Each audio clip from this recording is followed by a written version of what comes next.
heart racing, can't breathe, mind spiraling. I can't stop eating. Like, I'll demolish a huge piece of meat without even tasting it. And my left leg, it's bouncing up and down like a tick I can't control. Anxiety feels like I'm dying, but I'm not. So, what's actually happening in my brain? If you've ever had a panic attack or felt that wave of anxiety wash over you for no reason, you know it's way more than just worrying. It's physical, it's overwhelming, and honestly, it's terrifying. So let's talk about what's actually going on in our brains when anxiety hits. Because understanding it, that helped me feel less like I was losing my mind. Okay, so first, let me just describe what anxiety actually feels like. Because I think a lot of people who don't experience it think it's just worrying a lot, like you're stressed about a test or something. But it's not that at all. Anxiety is your heart pounding so hard you can feel it in your throat. It's your chest getting tight like someone's sitting on it.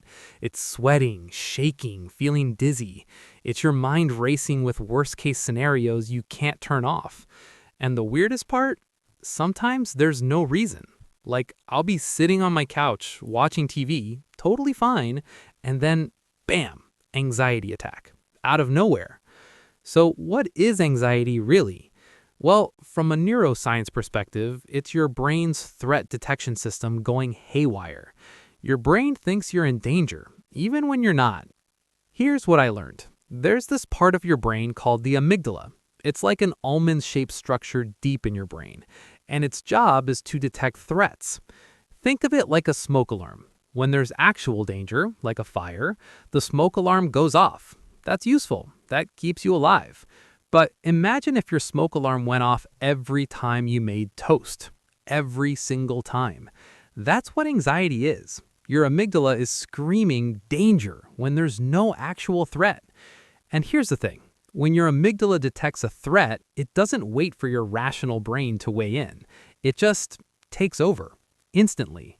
Neuroscientist Joseph LeDoux calls this the amygdala hijack. Your amygdala gets the information about a potential threat before your prefrontal cortex, the rational thinking part of your brain, even knows what's happening.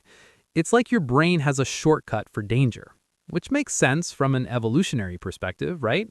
If a lion is charging at you, you don't have time to sit there and think, is this dangerous? Let me analyze this. You need to react now. Run, fight, freeze. The problem is we're not running from lions anymore, but our brains haven't gotten the memo. So this explains why you can't just think your way out of anxiety, you know? People always say, just calm down, or you're fine, there's nothing to worry about. And like, yeah, I know that, my rational brain knows that, but my amygdala doesn't care. When the amygdala hijacks your brain, your prefrontal cortex, the rational thinking part of your brain, it basically goes offline. It shuts down. All your blood flow and energy gets redirected to the parts of your brain and body that help you survive an immediate threat.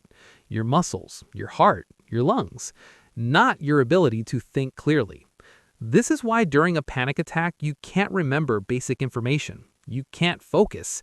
You can't problem solve. Your brain is literally not designed to do those things when it thinks you're about to die. It's like trying to do math homework while someone's chasing you with a knife. Your brain's like, math? Are you kidding me? We're running. And this brings us to the physical symptoms, because anxiety isn't just in your head, it's in your entire body. There's this amazing book by Bessel van der Kolk called The Body Keeps the Score. And the basic idea is that your body remembers trauma and stress, even when your conscious mind doesn't. So when your amygdala triggers that fight or flight response, your body starts prepping for survival. Your heart rate increases to pump blood to your muscles. Your breathing gets faster to bring in more oxygen. You start sweating to cool down your body for the physical exertion it thinks is coming. Your pupils dilate so you can see threats better. Your digestion shuts down, because who needs to digest food when you're running for your life? This is why anxiety often comes with nausea or stomach issues. And here's where it gets interesting. There's this concept called interoceptive awareness. Basically, your ability to sense what's happening inside your body, your heartbeat, your breathing, your muscle tension. For people with anxiety, their brain misinterprets these normal body sensations as threats. Like you feel your heart beating a little faster, maybe because you just climbed some stairs, and your anxious brain goes, "Oh no, something's wrong, heart attack, panic." And then, because you're panicking about your heart rate actually increases, which makes you panic more. It becomes this vicious cycle. Okay, so here's the part that really clicked for me. And it connects back to that first video we did about why change is hard. When you experience anxiety, your natural instinct is to avoid whatever triggered it, right? Like if you had a panic attack in a crowded place, you start avoiding crowded places. Makes sense. And in the short term, that works. You avoid the crowded place, you don't have a panic attack, you feel relief. Your brain goes, "See? Avoidance works. Let's do that again." This is called negative reinforcement. Not negative as in bad, negative as in you're removing something, the anxiety trigger, to feel better. And your brain learns avoidance equals relief. But here's the problem. The more you avoid, the stronger your fear becomes, because you never give your brain a chance to learn that the thing you're avoiding isn't actually dangerous. Like, imagine you're scared of dogs. Every time you see a dog, you cross the street. You never get close enough to realize that most dogs are friendly. So your brain keeps believing dogs equals danger. And eventually, your world gets smaller and smaller. You're avoiding more and more things, and the anxiety, it doesn't go away. It gets worse. So what actually helps? Well, I'm not a therapist, okay? But here's what the research says. First, understanding what's happening, which is literally what we're doing right now. When you know that anxiety is your amygdala misfiring, not actual danger, it takes away some of the fear. Like, oh, this is just my smoke alarm being oversensitive. I'm not dying. Second, grounding techniques. When your amygdala hijacks your brain, you need to bring your prefrontal cortex back online. And one way is to do that through your senses. The 5-4-3-2-1 technique. Name 5 things you can see, 4 things you can touch, 3 things you can hear, 2 things you can smell, 1 thing you can taste. It sounds simple, but it works because it forces your brain to focus on the present moment, on concrete sensory information instead of spiraling into worst-case scenarios. Third, exposure. Gradually, gently, exposing yourself to the things that trigger your anxiety. Not all at once, that would be overwhelming, but in small, manageable steps. This is the basis of exposure therapy, which has tons of research backing it up. The idea is you teach your amygdala that the thing it's freaking out about isn't actually dangerous. And over time, with repeated safe exposures, your brain learns. The false alarm stops going off so often. And fourth, professional help. Therapy, medication, or both. There's no shame in that. Anxiety is a real condition with real neurological components. If your smoke alarm was going off constantly, you'd call an expert to fix it, right? Same thing. But here's what I'm sitting with now.